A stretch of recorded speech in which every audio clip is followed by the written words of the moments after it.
Greetings. Do what thou wilt shall be the whole of the law. And welcome back to part 2 of 2 on Liber Tzaddi. Yesterday we left off at verse 21, so we're going to dive right back in. Verse 22. There is joy in the setting out. There is joy in the journey. There is joy in the goal.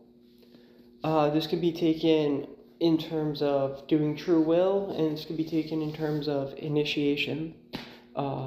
When you begin any new endeavor, it should be your will to do that thing. So even initiation, it should be your will to take initiation if you're going to take initiation, right? And so there's an excitement. There should be a joy involved in that process. The goal. So there's also that saying, the destination is the journey, right? Or like the first actual step on the path is when you already reach enlightenment. I think both of those two ideologies also kind of have a interplay in this quote. The beginning, there is no end to initiation. Even if you look at the magical book in Magic Book 4, you can never have the word success in the diary, because as soon as that's written, there is no more incarnation. There is just an end. So if you never reach that finality, the whole process, starting something, a new endeavor, is joyful. The journey itself is joyful. And then in the end product is joy. So existence is pure joy, I think, harkens back to that idea that I was talking about yesterday, that even if you achieve nirvana, you're still part of that limitlessness.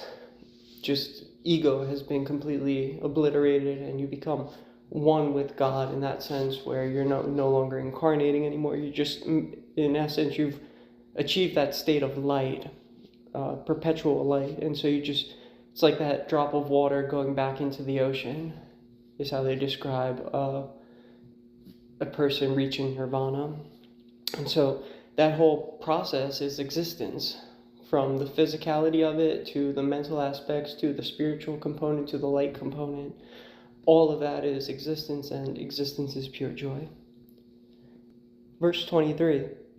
Only if ye are sorrowful or weary or angry or discomforted, then ye may know that ye have lost the golden thread, the thread wherewith I guide you to the heart of the groves of Eleusis. I'm not going to talk too much about the Eleusinian mysteries. Kroll even has those 7 rituals, the rites of Eleusis, that are about the 7 planets. You could read those on your own. There's already commentaries on those if you look for them. I do want to focus on the first part really quick. And it comes to that, what I was just saying, existence is pure joy. So I think as humans, we're going to have emotions. However, knowing that emotions or feelings, anxiety, depression, sadness, happiness, all of those things are transient. The human component also is just always going to have some type of emotion or feeling. And so it's okay to experience those things. But when you have prolonged sorrow, when you have prolonged weariness, when you have prolonged anger, prolonged internal discomfort, Ra-Hoor-Khuit is telling you that there's something that needs to be adjusted within, because you've lost the thread, so to speak.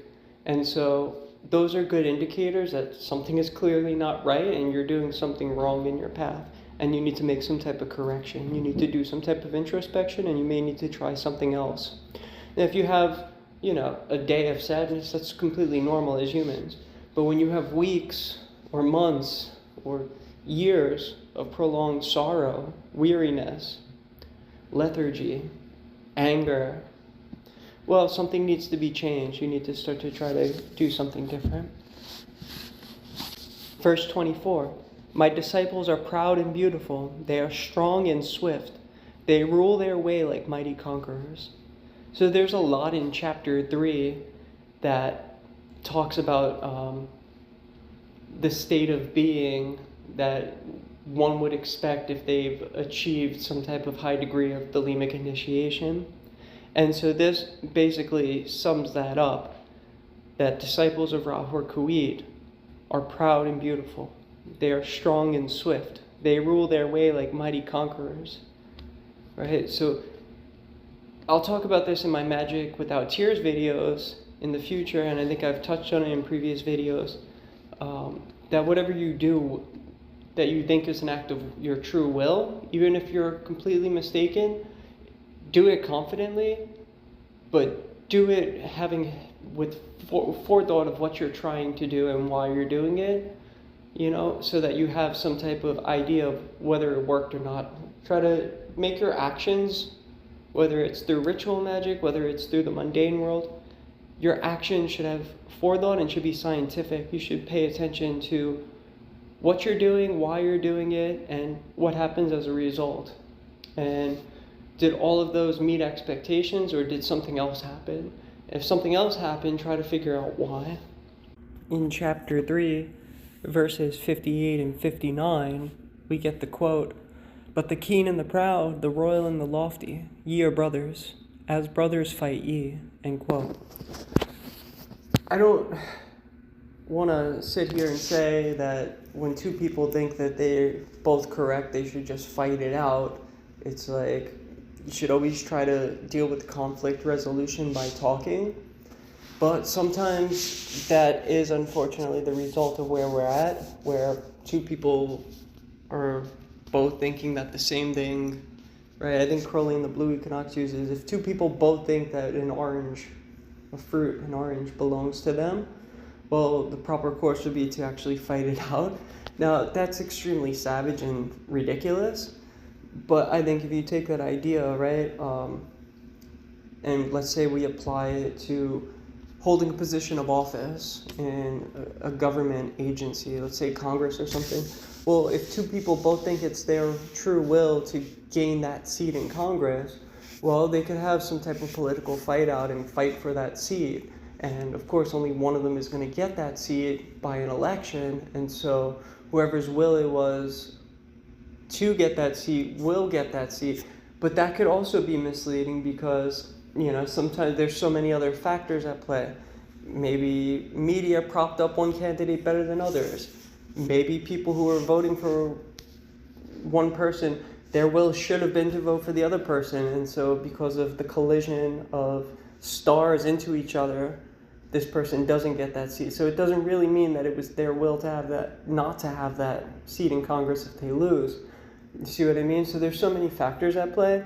But I do think the idea, if you're 100% sure that it's your will to do something and somebody tries to stop you from doing it, you should essentially fight, not necessarily physically fight. You could verbally fight. You could, politically fight for what you believe is the right thing to do based on the knowledge of your true will. Verses 25 and 26. "The weak and the timid, the imperfect, the cowardly, the poor, the tearful, these are mine enemies, and I am come to destroy them. This also is compassion, an end to the sickness of earth, a rooting out of the weeds, a watering of the flowers." Now, this is, on face value, if you take this literally, this could be a very controversial statement. Like, what does it mean? If you don't have a lot of money, the poor, does that mean that Ra-Hoor-Khuit despises you? No, that's not at all what that means. Crowley writes, some of the people with more money than you could ever do anything with in 100 lifetimes are the most sorrowful and poor excuses of humanity that there are, and are in no way doing their will or respectable, and are actually what Ra-Hoor-Khuit despises. These are internal conditions. The timid, the imperfect, the cowardly, the poor, the tearful, right? Again, it's okay to tearful, for instance. It's okay to be sad once in a while, but to just constantly be in a state of unending sorrow, there has to be a way to fix that. Our minds and our emotional states, on the most part, there are people who have grave conditions that need perhaps medication, or maybe some people are beyond the help of current scientific psychological help. However, these are all internal conditions, and if you're not in that class of humanity where you don't have some severe mental disorder, for instance, if you still find yourself extremely tearful, sorrowful, inwardly poor and bankrupt, constantly afraid to do what's right for yourself, that's what's being alluded to. So when you have the ability to change, but you refuse to change. I've thought a lot about this, quote 26. This also is compassion, an end to the sickness of earth, a rooting out of the weeds, a watering of the flowers. In the long term, yeah, that sounds great. Like, good, things are going to be better. The flowers are going to grow, right? But we're talking about people, and so we're seeing this now. It's like the world's going through a lot of changes. Human consciousness is going through a lot of changes. And there's a lot of backlash from the patriarchy trying to stop these changes, even within our own Dalima community, which is really fucking unfortunate. That being said, a rooting out of the weeds, a watering of the flowers. As I've thought about this verse more and more, it's quite scary. It's like, well, humanity's going to end up hurting itself in the process of getting things right, unfortunately. We've had a little bit of time since this aeon has started to just flip the switch and immediately get it right. And we could. Every single person could get this right within a couple of months of self-work. They could be on the path of getting it right for themselves. And if everybody was doing that, things would get better instantly. We're not yet there. And there's a lot of people not doing their true will, have no interest in introspection, have no interest in growing, have no interest in change. And as a result, yeah, there's going to be a lot of karmic repercussions that happen. You know, we're seeing a lot of ecological devastation all across the globe. We're seeing a lot of wars break out all across the globe. We're seeing a lot of unnecessary pain, suffering, and death occur all across the world. And so the rooting out of the weeds, it's a painful process. It's not something that should be relished, I think, and like, yeah, let's do this. No, unfortunately, it's like a lot of innocents get hurt in the process of that. In the long term, it will ultimately be good, but in the process of going through it is very painful and is sad to a great extent, you know? And so, yes, this is also a compassion. In the long term, yes, it's good for humanity. It's good for the evolution of the universe. It's good for nature. It's good for the planet. It's good for all of these things. But let's also have compassion for those who get hurt in the process that otherwise didn't have to.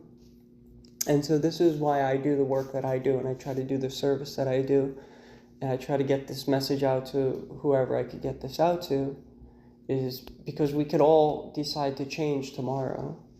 We could all, change starts right this second. Working on yourself starts right this second. Doing your great work starts right this second. Reading that next book, doing that next practice, and then once you've got that foundation and you've been doing the work for long enough that you've worked on yourself, then you be of service and you try to give back what was given to you.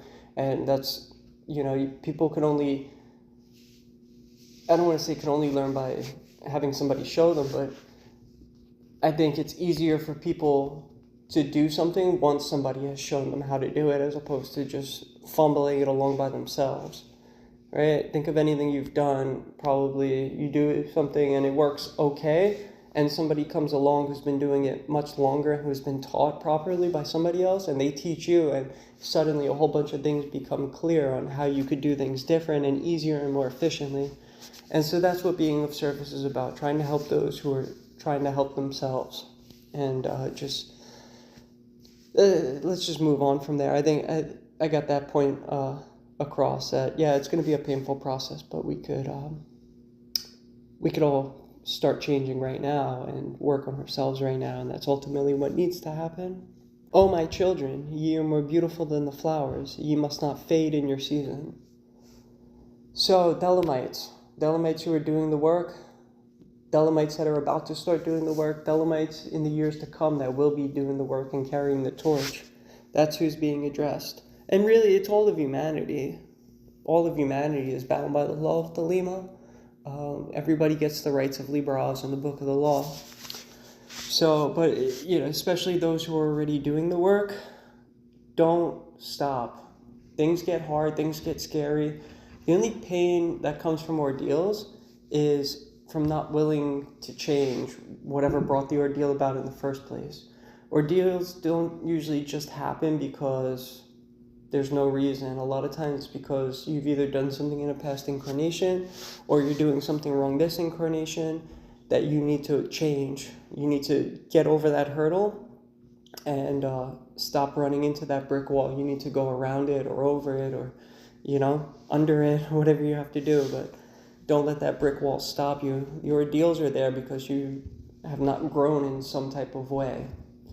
And that's been my experience. The only ordeals I've ever faced really were brought about by my own person. So don't fade in the season. Ra-Hoor-Khuit is telling you, you're more beautiful than the flowers. Don't fade in your season. Persevere. Do your work.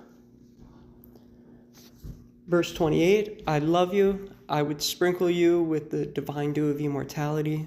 Verse 29, this immortality is no vain hope beyond the grave. I offer you the certain consciousness of bliss. Verse 30, I offer it at once on earth before an hour hath struck upon the bell. Ye shall be with me in the abodes that are beyond decay. So this is what I was talking about yesterday, lustral, when he was pouring lustral wine. So I've spoken a lot about the elixir of life, and when you've experienced any type of spiritual state of consciousness, any state of union, or especially if you've achieved any state of samadhi, you will have achieved that feeling of oneness with the universe, and that is immortality. And I've already talked about it a little bit in this video. Once you could understand what the universe is on a physical level and on a divine light level, and what came before that as a nothingness, right? At least intellectually, you can never truly understand. It's beyond comprehension. But once you understand that, you understand exactly what you are as an individual piece of this universe. And that's the sense of immortality. And that could be right now, you could get that experience and that understanding, or it could take many years of work and undoing yourself to get that experience. 31. Also, I give you power earthly and joy earthly, wealth and health and length of days. Adoration and love shall cling to your feet and twine around your heart. So, the power that's being referred to, in my opinion, is the power to do your true will. Nothing less, nothing more. Joy, absolutely. You will get joy in that process, and whatever you need to experience along the way will be provided for you, and there's great joy in that. Wealth and health and length of days. Well, that depends on what your true will is, and wealth could be many things. It doesn't necessarily mean money. Wealth could be love, wealth can be friendship, a wealth of any of those things. Health and length of days, again, also comes back karmically. You'll get exactly the incarnation that you need to get this time around. And the more you're working on yourself, the better it's going to be next time around if you don't achieve that state of absolute union or Buddhahood or, ipsissimis state of being or any of those. Adoration and love shall cling to your feet and twine around your heart. Well, considering everything in the universe is Nuid, Hadid, and Heruraha, yeah, you'll get that from them. You'll get that love that you put out there towards them. The worship that you put out towards them, you will get back through the universe. It also reminds me of Liber Tzaddi. There are certain verses in there that talk about, like, the virgins shall fling roses at your feet. The merchants will toss jewelry at you. And also Liber Libre, where it's like, just do the right thing for the sake of doing the right thing, not to get praised, and it won't be long before praise tickles your ears anyway. Right? Verse 32. Only your mouth shall drink of a delicious wine, the wine of Yakis. They shall reach ever to the heavenly kiss of the beautiful God. That's very instructional. Always keep that one star in sight. Keep that spark of divinity as your main goal, is what that is saying right there. There's also the quote by Crowley: "The sot drinks and is drunken. The coward drinks not and shivers. The wise man, brave and free, drinks and gives glory to the Most High God." This is very like Sufi, it's a very Sufi idea, but I think it's very applicable to exactly what this quote was saying. Verses 33, 34, and 35. "I reveal unto you a great mystery. Ye stand between the abyss of height and the abyss of depth. In either awaits you a companion, and that companion is yourself. Ye can have no other companion." So what this is saying is you are God. You are the divine. You are the universe. Heavens, hells, they all exist as part of yourself. Even your HGA. Yes, it's an objective being in one sense. In the other sense, it is part of you, because you are part of the universe and the universe is part of you. Intrinsically linked, you are God. But to say that you are God and nothing else is God is where many people mess up and it becomes a problem. Everything is God. Everything is one. Everything is one self. That's what's being said here. That's the great mystery. Ye can have no other companion, because everything is you. Everything is God. You, me, every single other thing is God. It's like the quote from the Oath of the Abyss. "I will interpret every phenomenon as a particular dealing of God with my soul." It's because everything is God, and everything is a phenomenon, because you can't understand where anything came from, because to get to that original source of nothingness is an impossibility according to physics. Therefore, it would be classified as a phenomenon. So every particle, everything in the universe that's doing something is technically a phenomenon. And so everything is a particular dealing with God with your soul. Everything is God communicating with you at all times, and so everything is God. So the only companion you can have is that divine. Yes, you can have a physical partner on the physical plane.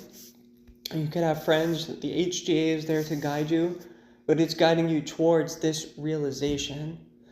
And you can understand this intellectually, and that's fine, but that is not enough. You have to actually experience and be in that perpetual state of union. So to understand it intellectually and think, oh, I've got it. No, that's halfway. That's halfway. Well, once you really understand what that means, that's halfway there. The next part is actually actualizing it and being in that perpetual state of union. Verses 36 to 41. "Many have arisen being wise. They have said, seek out the glittering image in the place ever golden, and unite yourselves with it. Many have arisen being foolish. They have said, stoop down unto the darkly splendid world, and be wedded to that blind creature of the slime. I, who am beyond wisdom and folly, arise and say unto you, achieve both weddings, unite yourselves with both. Beware, beware, I say, lest ye seek after the one and lose the other. My adepts stand upright, their head above the heavens, their feet below the hells. But since one is naturally attracted to the angel, another to the demon, let the first strengthen the lower link, the last attach more firmly to the higher." There's a lot here, but I could sum it up very easily. This is not necessarily meaning if you're like a dark person, you're just attracted to working with low spirits, that you should go work with angels first, or if you're more inclined to work with deities and angelic beings, and you should go dabble with the Goetia when you're brand new. That's how a lot of people interpret this, and I think that they're very, very fucking wrong.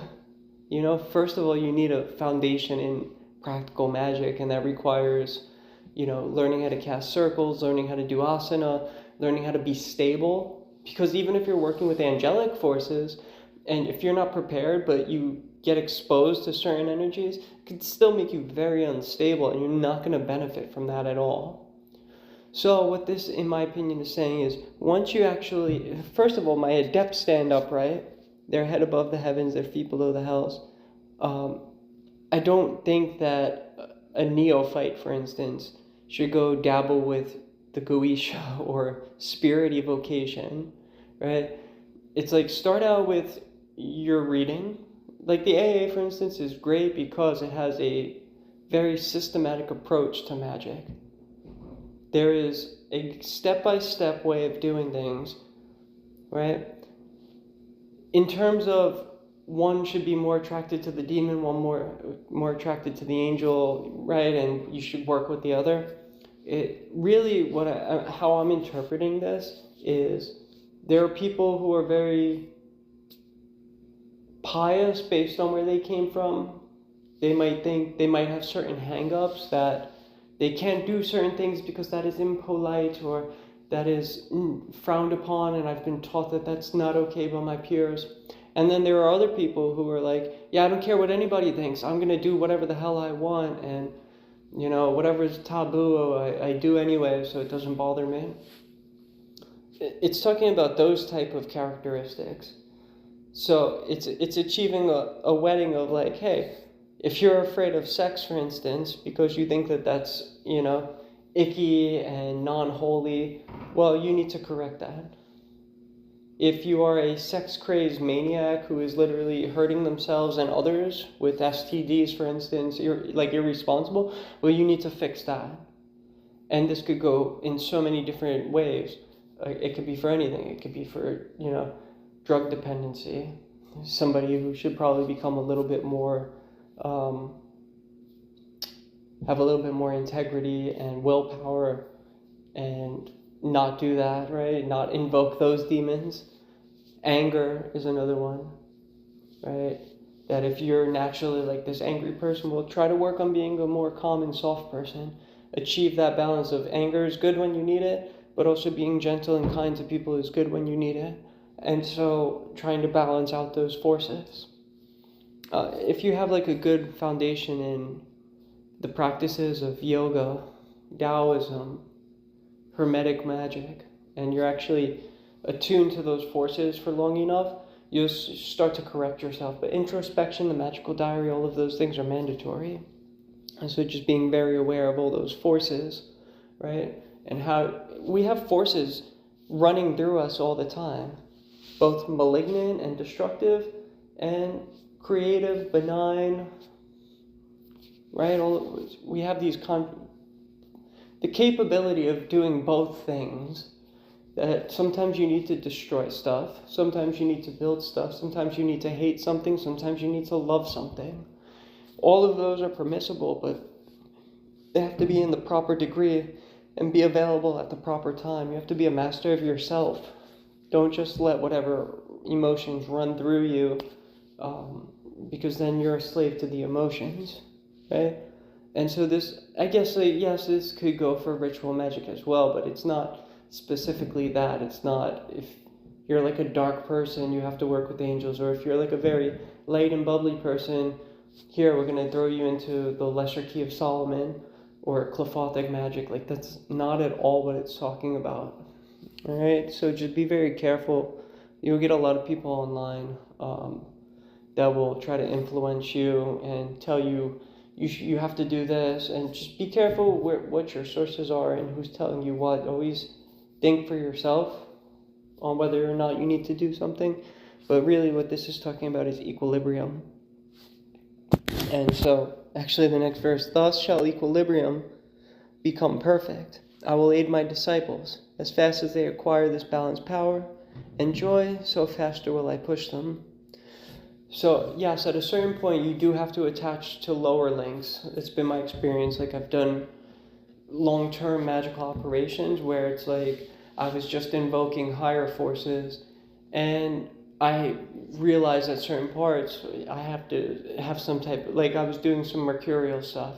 I was just working with the higher aspects of Mercury, and at a certain point I had to work with the lower aspects of Mercury because I wasn't getting the full experience of Mercury by doing just the higher components, you know?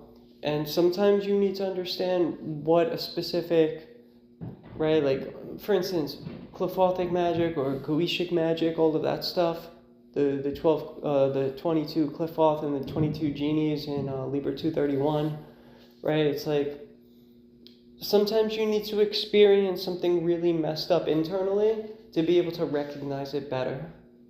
Because maybe you don't experience, let's say, sloth or something, extreme laziness, extreme lethargy. Maybe that's completely foreign to you. But in order to, for whatever reason, you need to experience that. Maybe because 20 years down the line, you're going to have to help somebody with that type of problem, and you just felt that you needed to experience it at this particular time so that you could share what your experience was with somebody in a conversation 20 years from now. Sometimes that's the case, and so you may need to work with some type of demon of sloth or lethargy or sluggishness, right? That could be one example of why you might work with the low spirit. But understand, if you do those type of rituals correctly with those spirits, you're going to experience some type of internal disorder or psychopathology. So just be aware that that's what's going to happen when you work with lower forces. And even sometimes working with higher forces is also potentially dangerous. Something could go wrong, or you're just not prepared in the right way, or whatever happens. You know, mythologies are full of gods being dicks to people. And it's like, well, that is what it is. So you have to always be responsible for whatever you do. However, once you achieve that equilibrium, as fast as you acquire this balanced power and joy, so fast will Ra-Hoor-Khuit push you. And it's kind of like, as soon as you start making momentum, it's kind of like Ra-Hoor-Khuit is helping roll the snowball down the hill, and he's pushing it faster and faster as you gain momentum.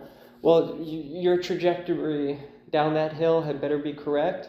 Otherwise, you're going to hit a tree and, you know, implode upon yourself. So just make sure that when you get when you are starting out, you stay on your course. Try to understand at the beginning of your path what your course is, and try to stay on that.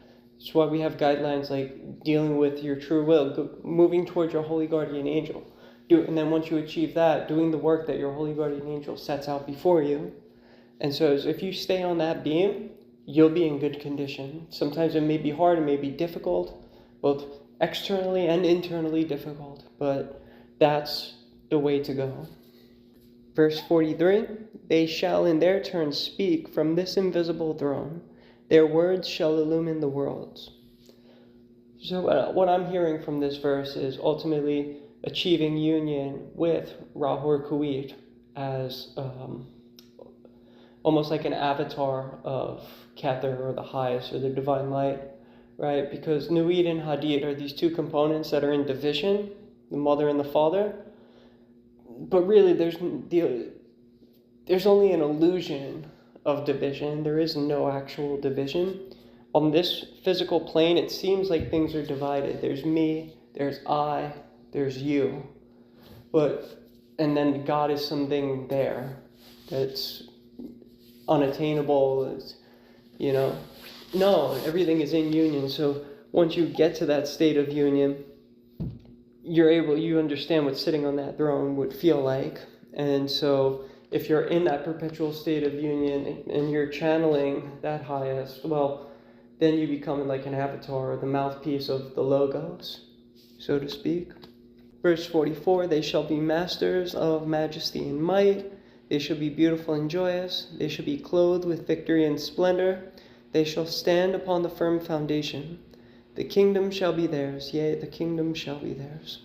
In the name of the Lord of initiation, Amen. So it's just a nice way of wrapping it up. There's a verse before where it's like he's talking about the quality of his disciples. I always think about this quote from The Key of the Mysteries by Eliphas Levi, that a person's externals reflect their internal and karmic nature. And, you know, it's like sometimes you could see certain traits in somebody that stand out, that you've seen in other people that have those same personality traits. And I'm not going to stereotype anybody, because that's not exactly what I'm talking about. I'm not talking about on a genetic level. I'm talking about somebody looks a certain way at 20 years old, and they live a very particular type of corrupt life, and they end up looking like that. I don't want to give even an example of it, but I mean, a lot of people that you see in like Fox News or something, it's like 20 years down the line, it's like, whoa, these people look like literal monsters and trolls, and you know, Kellyanne Conway or like Rudy Giuliani. It's like, whoa, like really crazy, and the externals reflect the internals. I don't know that I'm 100% sold on this, because people just look how they look, and there could be so many factors from what you've eaten in the course of your life, how you've taken care of yourself, are you drinking excessively? Like, there are so many factors, right? So it's, but on the other side, it's like what you're doing is affecting your astral body. Your astral body is then taking a certain shape based on what you've done, and that astral body shapes your physical body. It doesn't do it instantaneously, but over the course of 20, 30, 40 years, yeah, your astral body does mold your physical body. So there is some type of something there, but it's not like, you know, if somebody's hideous looking, it doesn't necessarily mean that they're a bad person, you know. So it's beauty's skin deep. Beauty is also an internal condition. Beauty is also Tifereth. So they should be beautiful and joyous. So these shall be adapts, is essentially what he's saying. But I did want to mention that quote from Eliphas Levi, because there is something with that's there of interest, but I think it's a very slippery slope if you start just looking at somebody externally and start judging them before you actually know them, you know. But once you actually know them, then you could start to look at their physical characteristics and see, well, is there a correspondence there or not? Right? It's just something of interesting. They shall be clothed with victory and splendor. So that's Netzach and Hod. And they shall stand upon the firm foundation. So this is basically saying they should be like Adam, right? In the Garden of Eden papers from the Golden Dawn. They'll be in Tifereth. Their heart in Tifereth, their feet upon Yesod, holding the pillars. Right? And the kingdom shall be theirs. In the name of the Lord of initiation. Amen. And so it just reiterates that very first opening verse, in the name of the Lord of initiation. Amen. So the scribes channeled Ra-Hoor-Khuit, who's used his pen, and Ra-Hoor-Khuit has said their piece and has pretty much withdrawn, and the scribe closes the same way that they've opened, in the name of the Lord of initiation. Amen. And I wonder if there's some type of like, you know, you start with this verse, you end with this verse. So it's meant to imply that now the work of that verse actually continues with the person who read this or is listening right now. Almost like a cycle has completed and a new cycle has begun. That being said, I'm going to end this one here. So love is the law, love under will. I'll catch y'all on the next one.